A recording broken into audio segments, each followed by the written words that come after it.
recherchez une école de référence pour une double formation universitaire et professionnelle de qualité? Voici l'opportunité à ne pas rater. L'École supérieure d'administration, d'économie, de journalisme et des métiers de l'audiovisuel ESAE vous offre des programmes d'enseignement en licence et en master orientés vers l'emploi qui font d'elle une référence à travers les filières de l'administration générale et territoriale, l'administration du travail et de la sécurité sociale, droit, diplomatie et relations internationales, administration hospitalière, universitaire et intendance, journalisme et métiers de l'audiovisuel et toutes les filières des sciences de gestion. Une seule adresse, www.esae.bj.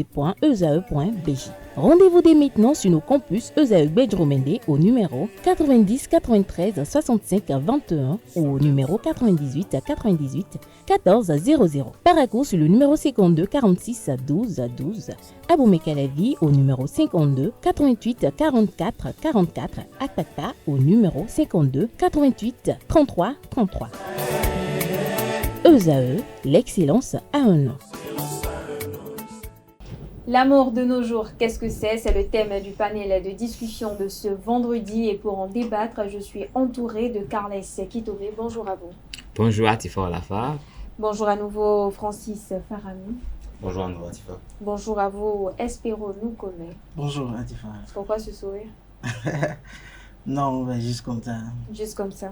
Alors on parle de l'amour aujourd'hui. Je suis quand même curieuse de vous demander à tout un chacun, c'est quoi l'amour, Carles Kitome? L'amour, c'est quelque chose de grand. D'abord, c'est un grand mot qui revêt beaucoup d'aspects. Beaucoup d'aspects parce que je crois que tout est amour. Tout est amour. La vie, c'est l'amour. Le travail, c'est l'amour. La création, c'est l'amour. Et tout ce qu'on fait avec amour est différent. Ça veut dire que sans amour, on ne peut rien faire. Nous pouvons tous venir faire cette émission tous les matins. Si nous n'y mettons pas un grain d'amour, les internautes ne vont rien sentir non plus. Donc nous allons partir, mais le défaut d'amour fera qu'ils ne vont pas recevoir les bonnes vibrations. L'amour, c'est les vibrations qu'on a en soi, qu'on nourrit et qu'on transmet. Prendre soin de soi, c'est faire preuve d'amour. Prendre soin de soi, vivre avec les autres, c'est faire preuve d'amour. Et je pense l'amour, c'est tout, c'est la vie, c'est beaucoup de choses. C'est beaucoup de choses. Francis Farami. L'amour, c'est Dieu aussi. L'amour, c'est Dieu. Oui. Oui. Et pour rebondir d'ailleurs sur ce qu'il disait, je pense que l'amour, c'est la plus belle créature de Dieu. Si on considère que c'est Dieu qui l'a créé, bien entendu. L'amour, c'est carrément le socle même de la vie. Bon, on a beaucoup parlé de compassion, de tout ce qui va avec, mais comme il a dit, sans amour, je pense que tout ce qu'on fait n'a vraiment pas de goût. C'est plutôt fade. Mais l'amour également, c'est savoir se sacrifier pour l'un et pour l'autre. Savoir mettre, comprendre que l'autre peut passer avant soi. Maintenant, il est important également de savoir s'aimer soi-même. C'est vrai, on voit dans nos sociétés des gens qui ont beaucoup de complexes. Par exemple, ils ne s'aiment pas eux-mêmes. L'amour, il faut savoir la partager et savoir prendre soin de soi-même en tant que personne, pas parfaite, mais en tant que personne humaine comme personne humaine. Espérons-nous comme je suis tout à fait d'accord avec Carles Kitome et Francis Farami. L'amour, c'est le pardon. L'amour, c'est ce sentiment invisible qu'on a envers une personne. Prendre la personne comme soi-même, malgré ses caprices, malgré tout ce qu'on a, tout ce que la personne a. C'est ce sentiment de voir que personne n'est parfait et de pardonner, de voir même au-delà du pardon et de considérer tout ce que l'autre, de prendre en termes clés, de prendre l'autre comme son miroir en fait. son miroir. Oui. Alors vous parlez tous de pardon, de cet amour-là qui pardonne son prochain, de cet amour-là qui permet de voir l'autre comme l'être aussi qui peut faire des erreurs, l'être qui n'est pas toujours parfait. Mais je suis quand même curieuse de vous demander, est-ce que cet amour-là existe aujourd'hui? Parce qu'aujourd'hui, on voit dans les rapports humains des personnes qui se font des coups bas, des personnes... Parce que l'amour, c'est aussi ça. Parce que lorsqu'on n'aime pas quelqu'un, on ne peut pas le fréquenter, on ne peut pas le côtoyer. Est-ce que cet amour-là est toujours véridique aujourd'hui? Je reste un peu mitigé, je suis pas trop d'accord. Je suis pas trop sûr que ça existe encore ou pas. tout ce que je peux dire, c'est que de nos jours, l'éducation a changé un peu plus. L'éducation que nos parents ont eue, ce n'est pas ça que nous, on a aujourd'hui. Si bien que ton vis-à-vis, où je veux dire, les gens n'ont plus peur maintenant de se faire du mal, en fait. On se fait du mal, on se dit, ben, écoute, tu ne viens pas de ma famille, je peux te Advienne que pourra, on s'en fout. Tu sais, la vie, c'est la jungle, chacun défend son cas et autres. Tous les coups sont permis. Voilà, donc ben, si on a l'amour, si on dit que Dieu est amour et qu'on a au moins une petite crainte de Dieu, on peut dire, ben non, je ne peux pas te faire ça, je considère que... Maintenant, l'autre chose aussi est que l'amour existe bel et bien pour ceux qui sont bien éduqués, parce que c'est une question d'éducation. Il y en a, ils t'aiment comme ça. Tu leur poses la question, mais pourquoi tu t'aimes? C'est sans intérêt d'ailleurs. Il dit, mais moi je veux ton bonheur, je veux que tu avances. Il y a des gens qu'on rencontre qui ne viennent pas de qu'on n'a pas les liens pas forcément de notre famille, voilà, mais qui nous aiment tellement plus que ceux qu'on a en commun, qui partagent les mêmes noms de famille que nous. Donc comment on peut expliquer cela? Donc si ce n'est pas l'amour qui les pousse à nous aimer autant, alors moi je ne sais pas quelle autre définition donner à cela. Carles Kitomi. Ouais, ben, je crois que c'est un peu trop schématisé ce que je viens d'entendre. Dans la mesure où, moi, je pense, j'ai vu un enfant de 11 ans la dernière fois qui me disait, mais tous les hommes ont une odeur. Quel que soit le parfum qu'ils passent, ils ont une odeur. Odeur corporelle. Si tu restes avec eux pendant un moment, tu vas sentir cette odeur. J'ai été curieux, j'ai dit, mais pourquoi? Il dit, quand on reste à côté de quelqu'un, c'est un enfant de 11 ans, c'est parce qu'on accepte de supporter son odeur. Et je crois que ça, c'est déjà de l'amour. Je suis à côté de Espero. Si nous restons ensemble pendant 30 minutes, soit il va sentir mon odeur ou je vais sentir son odeur. Et le fait de l'accepter tel qu'il est, avec ses odeurs, avec ses qualités et ses défauts, c'est déjà ça l'amour. Même si je ne lui donne rien du tout, rien que le fait de l'accepter, alors que son odeur n'est pas mon odeur, c'est déjà fait preuve d'amour. Mais Carles, est-ce que ce constat-là est toujours le même aujourd'hui? Non, je le dis, mais quand vous voyez les amphis ici, les étudiants s'asseyent l'un à côté de l'autre, c'est parce qu'il y a un brin d'amour en eux qu'ils acceptent d'être à côté de l'autre. Non, après c'est au-delà ce que je dis. Après ça reste à vérifier. Non, rien à vérifier. Non, si. Rien à vérifier. Non, si. Le plus est que les coups bas, tout ce qu'on veut. Tout ça, c'est un autre registre. C'est pas quelque chose de nouveau, ça existait. Mais aujourd'hui, on remarque que ça a pris plus de l'ampleur. Non, mais il y a eu une époque où c'était la loi du talion. Véritablement. À l'époque où c'était la loi du talion, c'était œil pour œil, dent pour dent. Aujourd'hui, on n'en est pas là. Ça veut dire que quel que soit le degré de criminologie, il y a un peu plus d'amour dans tout ce qui se fait. Est-ce que vous n'êtes pas d'accord avec ce que Espero Nokome disait tout à l'heure, que cela dépend aussi de l'éducation, parce qu'il faut inculquer aussi l'amour du prochain aux enfants. Je vais vous dire, sans éducation, il y a d'abord de l'amour en nous. C'est le degré d'amour et la manifestation de l'amour qui diffèrent. Quand vous avez 2 enfants, les 2 enfants peuvent s'entretuer. C'est parce que forcément, il y a un peu d'amour qui s'accepte. Rien que accepter l'autre, c'est faire preuve d'amour. Et accepter de s'asseoir dans le même bus que quelqu'un à côté de lui, c'est preuve d'amour. Même si on ne lui dit pas bonjour. Parce que rien que le fait de l'accepter, c'est déjà quelque chose. Maintenant, on peut aller au-delà et lui apporter des choses auxquelles cette personne aspire. Ça, c'est différent. Mais déjà, l'homme est amour. L'homme est amour. Parce que quand on se lève le matin et on prend soin de son corps, c'est parce qu'on est amour. On n'est pas obligé d'aller se brosser. Mais quand on se brosse, c'est pour se faire du bien et pour ne pas indisposer l'autre. Donc on pense qu'on se fait du bien, mais en même temps, c'est parce qu'on a souci de l'autre qu'on va se brosser. Quand on veut venir ici, on se fait tout beau. Ouais, c'est vrai, nous allons bien nous sentir, mais nous pensons à ceux qui vont nous regarder. Il faut que l'image que je dégage soit acceptable. C'est déjà fait preuve d'amour. Donc l'amour pour moi, c'est d'abord basique. Sans amour, on ne peut rien, on n'existe pas. Maintenant, nous pouvons avoir en fait, vous savez, même par amour, on peut commettre des crimes. Par amour. Vous savez, quand vous ne pardonnez pas à quelqu'un qui vous a enlevé quelque chose, c'est un gros conflit. C'est parce que vous vous aimez trop et vous n'aimez pas l'autre autant que vous. Parce que si vous aimez l'autre autant que vous, vous pouvez comprendre et accepter ce qui vient de l'autre. C'est parce qu'on s'aime trop et qu'on n'aime pas l'autre qu'on arrive même à faire du mal à autrui.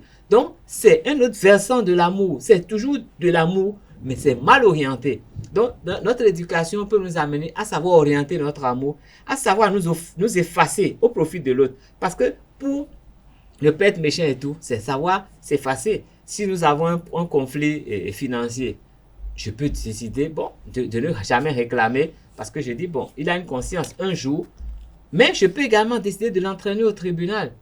Ça ne veut pas dire que je n'ai pas de la preuve d'amour en moi, que j'ai de l'amour en moi, mais c'est l'orientation de cet amour. Soit il est trop fort pour le matériel, soit c'est ça qui fait que l'homme a des comportements, tous les comportements que nous pouvons avoir. Que nous pouvons avoir. Francis Farami. Oui, je dirais que l'amour, ça existe toujours. Peut-être pas sous la même forme ou peut-être même que les choses se sont améliorées. C'est vrai, les coups bas, tout ce qu'on remarque aujourd'hui, c'est pas comme si c'est nouveau, ça existait depuis. C'est peut-être parce que de nos jours, la technologie nous a plutôt facilité les choses. Tout le monde a accès au téléphone portable. Du coup, quand quelque chose se passe, on a plus de facilité à partager. Qu'aujourd'hui, on a l'impression que toutes ces choses-là sont nouvelles. Ouais, il y a même à peine 10 ans, on n'a pas autant de facilité à avoir un téléphone portable aujourd'hui. À 16 ans, il y a des jeunes garçons qui ont déjà le baccalauréat. Donc, leurs parents ont même plus de facilité à leur prendre un téléphone portable. Donc, tout ça, là, ça existait depuis. Maintenant, je pense que l'amour aussi, en matière de pardon, on a fait un débat ici la dernière fois, l'amour rend aveugle. Oui. Quand vous aimez réellement quelqu'un, bon, même si vous avez les preuves devant vous, que cette personne. Vous refusez de l'accepter parce que vous aimez cette personne. Même si vous acceptez, vous cherchez même à lui trouver des raisons. Des raisons. Peut-être que c'est moi qui ai mal agi, peut-être que. Et de l'autre côté aussi, je dirais que l'amour, c'est carrément la plus grande motivation qu'on peut avoir dans la vie. Ah bon? Oui, vous voyez par exemple des mères, par exemple, qui restent dans un foyer parce qu'elles aiment leurs enfants. Elles peuvent supporter tout ce que le mari peut faire, excusez le terme, toutes les conneries que le mari peut engendrer, mais parce qu'elle aime son enfant et parce qu'elle aime ses enfants, elle peut rester. Maintenant, si l'enfant arrive à un niveau donné où l'enfant n'a plus besoin, peut-être même de la protection, quoique directe, de la maman, là, elle peut prendre la décision de partir. Puis quand vous leur demandez pourquoi elle reste toujours dans ce foyer, elle dit parce que mes enfants sont là. C'est à cause des enfants. À cause de mes enfants. Mais essentiellement, je pense que l'amour, c'est comme il a dit, c'est basique. C'est basique. Quand on aime vraiment, on ne sait même pas, en tout cas dans le sens d'un foyer ou bien d'un couple, quand on aime vraiment, on ne sait même pas quand est-ce qu'on a commencé à aimer cette personne. Justement, parlons de foyer, parlons de cet amour-là qu'on a lorsqu'on est en couple. Est-ce que cet amour-là n'est pas basé sur les intérêts? Parce qu'on entend des personnes dire je l'aime parce qu'il a de beaux yeux, je l'aime parce qu'il m'apporte quelque chose de positif dans ma vie, je l'aime parce qu'il comble un vide en moi. Est-ce qu'aujourd'hui, on ne parle pas d'amour avec intérêt? Est-ce qu'il y a d'amour aujourd'hui sans intérêt? Essentiellement, l'amour même, c'est de l'intérêt. Bon, ça va vous choquer peut-être, mais je pense que l'amour, c'est de l'intérêt, mais c'est un intérêt plutôt légitime. Parce qu'on ne peut pas vivre sans amour. Que ce soit de l'amour pour soi-même. Mais normalement, le vrai amour doit être dépourvu de tout intérêt ou de tout... Ce que vous éprouvez envers votre conjoint, oui, c'est de l'amour. Mais ça, c'est un autre aspect. C'est de l'amour. Et pour cet amour, vous avez une attente. Et moi, ça, c'est déjà trop intéressé. Mais l'amour, pour moi, c'est de pouvoir prendre soin de l'inconnu. C'est de pouvoir prendre un fou qui est dans la rue, lui permettre d'avoir un pain, lui donner un bon repas, lui donner un aspect intéressant. Justement, lorsqu'on parle de l'amour de cet inconnu-là, oui. Lorsque vous parlez de l'amour de cet inconnu-là, lorsque vous aimez ou vous apportez de l'aide à quelqu'un que vous ne connaissez ni d'Adam ni d'Ève, lorsque vous assistez une personne en besoin, en danger, ou vous portez de l'aide à quelqu'un, est-ce que l'amour vaut-il encore l'amour a toujours cette valeur-là, puisque aujourd'hui, dans notre société, on voit que les gens ne s'aiment plus naturellement, les gens ne s'aiment plus sans arrière-pensée. Carles Quetoné. Non, ça existe toujours. Je vous dis, il y a ces gens, une vendeuse, qui tous les matins, quand elle voit un fou ou quelqu'un qui n'est pas forcément en possession de toutes ses capacités passées, lui donne à manger. C'est de l'amour et c'est sans intérêt. accepter d'enseigner quelqu'un, c'est de l'amour. C'est pas tout le monde qui partage son savoir. Il y a des gens qui vous marchandent le savoir à un prix inestimable. Accepter sans arrière-pensée de donner ce conseil, c'est de l'amour pur. Même si on dit que c'est un enseignant, il est payé, tous les enseignants ne le font pas avec cœur. C'est le fait, ça c'est l'amour.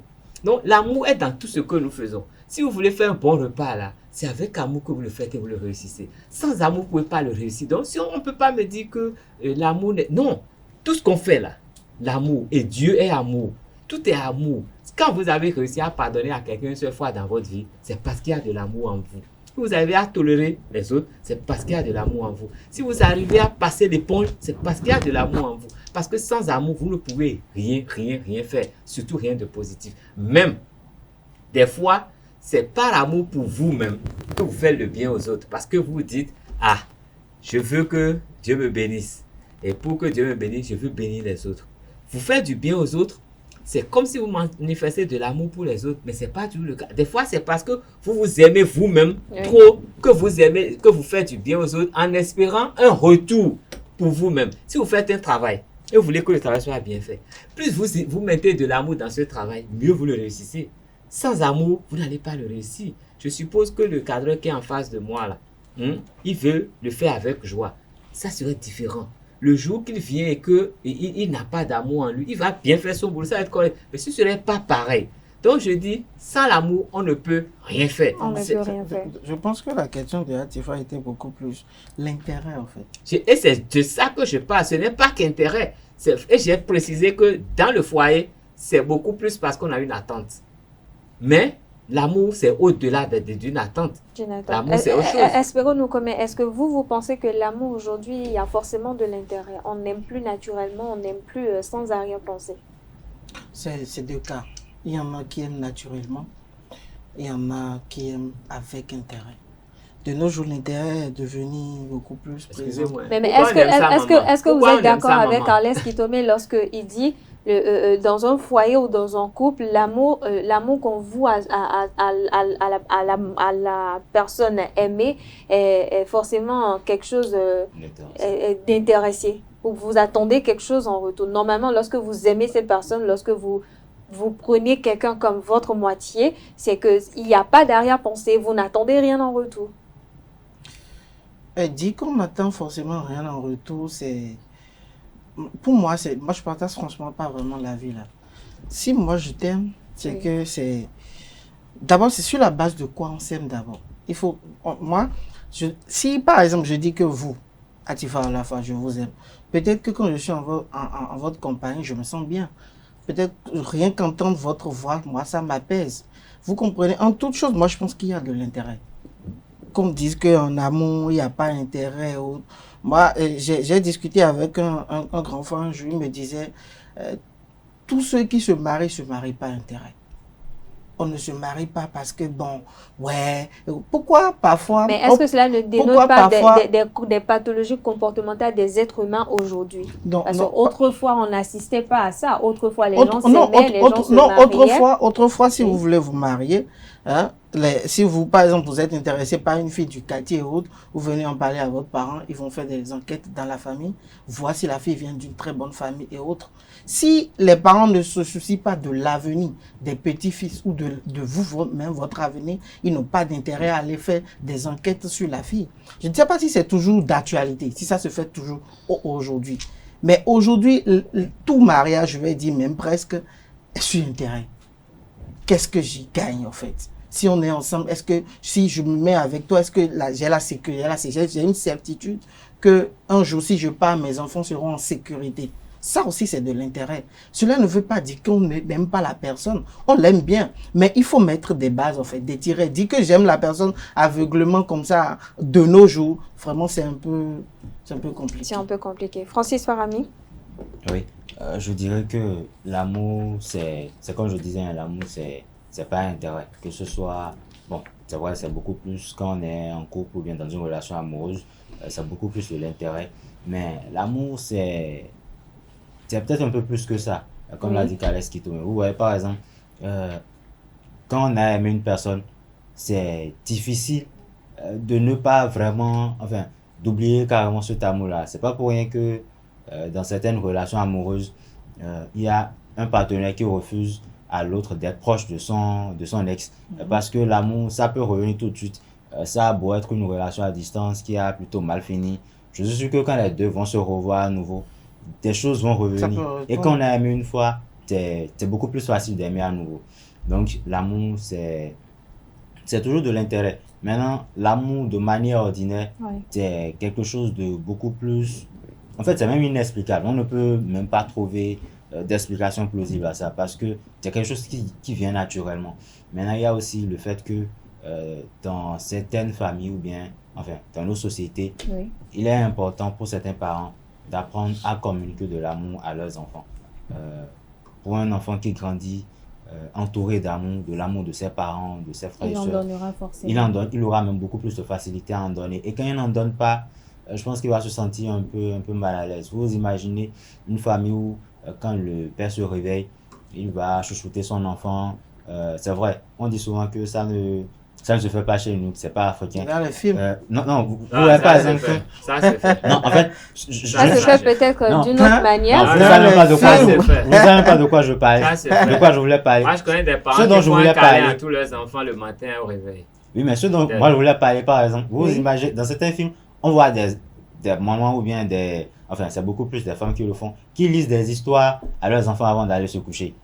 Moi, je n'ai jamais vu en Afrique quelque part ça se faisait. Honnêtement, je n'ai jamais vu. Il y en a qui le font. Il y a des gens qui lisent la Bible à leurs enfants. Ils sont peut-être peu, mais il y en a qui le font. Pas forcément une histoire, mais peut-être oui, c'est vrai quelconque écrit. Avant, on racontait des histoires aux gens. Avant, on racontait des histoires aux gens. Livre, donc, vous imaginez un enfant qui grandit dans ce cadre-là et qu'elle se réveille le matin. Bonjour mon fiston, tu as mangé, tu as bien dormi, des trucs comme ça. Vous pourriez par exemple le faire lorsque vous serez papa. Peut-être on verra bien, si possible, perdurer la tradition. C'est avec joie que je le ferai. Vous savez, j'ai grandi entouré d'amour. Je sais comment mes parents m'ont chouchouté. Je ne veux même pas compter le nombre de pots de yaourt que je consommais en une semaine. Et tout ça, parfois même, je me baladais dans la rue avec mon père. On faisait des tours de la ville. Donc, je ne peux pas grandir dans cet environnement-là et avoir des enfants et être plutôt un parent plutôt désagréable. Donc, je pense que l'amour, il faut savoir communiquer l'amour autour de soi. C'est vraiment très important. Merci à vous, Francis Farami. Merci à vous, Carles Sekitome. Merci également à vous, Espérons-nous connaître, pour vos apports et les échanges sur la thématique du jour. Je rappelle à nos amis internautes que la thématique de ce panel de discussion s'intitule « L'amour, qu'est-ce que c'est ?» Voilà, chers internautes, l'amour, c'est la seule chose qui grandit quand on la partage. Voilà, chers internautes, ainsi prend fin Free Matin ce matin. Merci pour votre attention. Merci également pour votre fidélité. Excellente journée en compagnie de nos programmes sur ESAE TV.